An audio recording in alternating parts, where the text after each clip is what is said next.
সময়টা একেবারেই ভালো যাচ্ছে না ভারতের অধিনায়ক রোহিত শর্মার।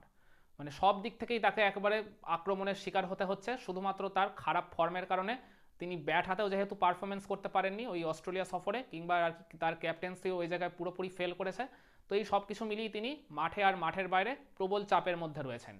তো সামনেই যেহেতু ভারতের একটা বড় আইসিসি ইভেন্ট রয়েছে চ্যাম্পিয়ন্স ট্রফি, তো সেখানে ভারতীয় দলে তিনি থাকবেন কিনা, বা থাকলেও তিনি ক্যাপ্টেন্সির ব্যাটনটা পাবেন কিনা, এই নিয়ে এখন নানা জল্পনা কল্পনা বা প্রশ্ন উঠতে শুরু করে দিয়েছে ক্রিকেট পাড়ায়।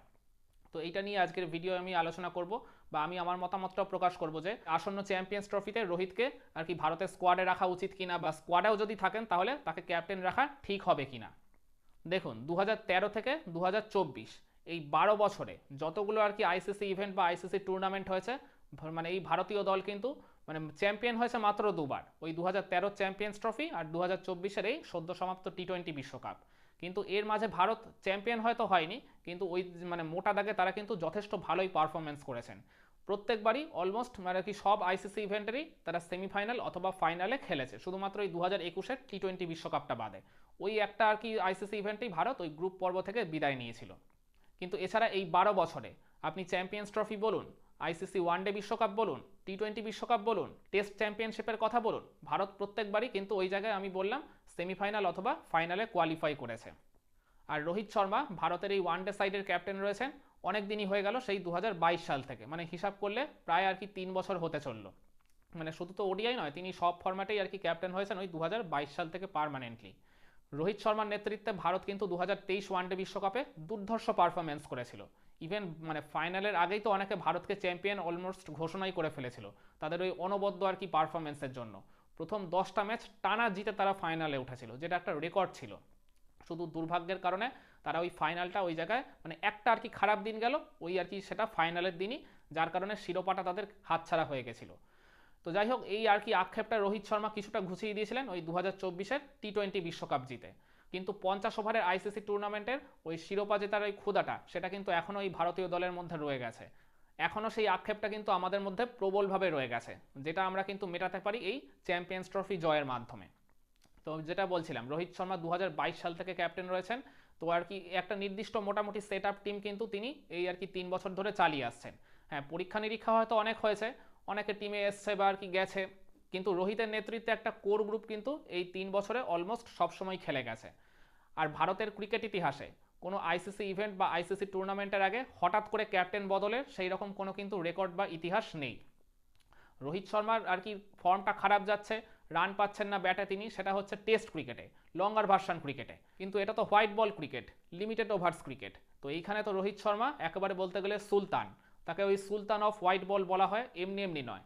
তিনি ব্যাট হাতে প্রতিপক্ষের উপর ইনিংসের শুরু থেকেই যেভাবে চড়াও হয়, ম্যাচের রাশটা নিজের দখলে বা নিজের দলের দিকে আর কি নিয়ে যেতে পছন্দ করেন, তাতে করেই তিনি এই আখ্যাটা কিন্তু পেয়েছেন। আর মনে রাখবেন, মানে ভারত কিন্তু শেষ আর কি ওডিআই সিরিজ খেলেছিল ওই আর কি গত বছর ওই জুলাই আগস্টের দিকে শ্রীলঙ্কার বিপক্ষে।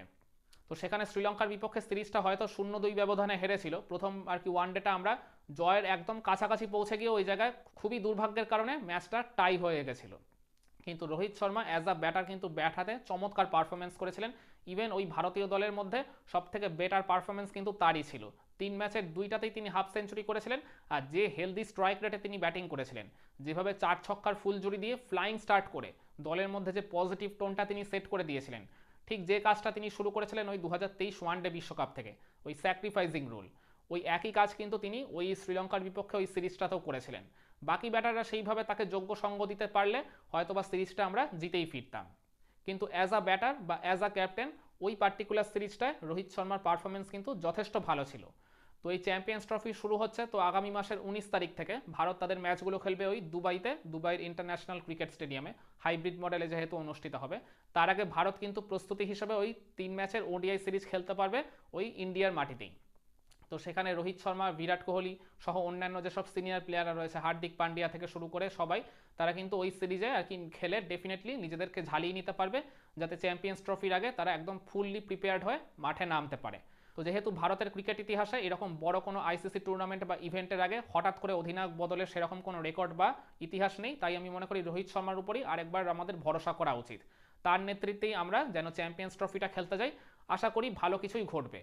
তো রোহিত শর্মা যদি আর কি নিজে ভালো ছন্দে থেকে আর কি তিনি ওই রকমভাবে স্যাক্রিফাইসিং রোল প্লে করে যদি ওরকম টিমকে একটা ফ্লাইং স্টার্ট এনে দিয়ে যদি আর কি দলের মধ্যে একটা ওই পজিটিভ টোন সেট করে দিয়ে যেতে পারেন, তাহলে আমি মনে করি ডেফিনেটলি ভারতের এই ব্যাটিং লাইন আপে যে সমস্ত বাকি প্লেয়াররা রয়েছেন তারাও যদি অ্যাট দ্য সেম টাইম জ্বলে ওঠে, তাহলে ভারত কিন্তু ডেফিনেটলি এই চ্যাম্পিয়ন্স ট্রফিতে ভালো কিছু ফলাফল এনে দেবে। ইভেন তারা যদি চ্যাম্পিয়নও হয়ে যায় তাহলেও এতটুকু অবাক হওয়ার মতো কিছু থাকবে না।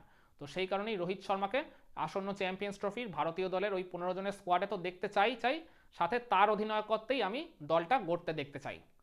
তো আপনারাও কি আমার মতোই মনে করেন আসন্ন চ্যাম্পিয়ন্স ট্রফিতে রোহিত শর্মার নেতৃত্বেই ভারতের 15 জনের স্কোয়াডটা গঠন করা উচিত ভারতের সিলেকশন কমিটির?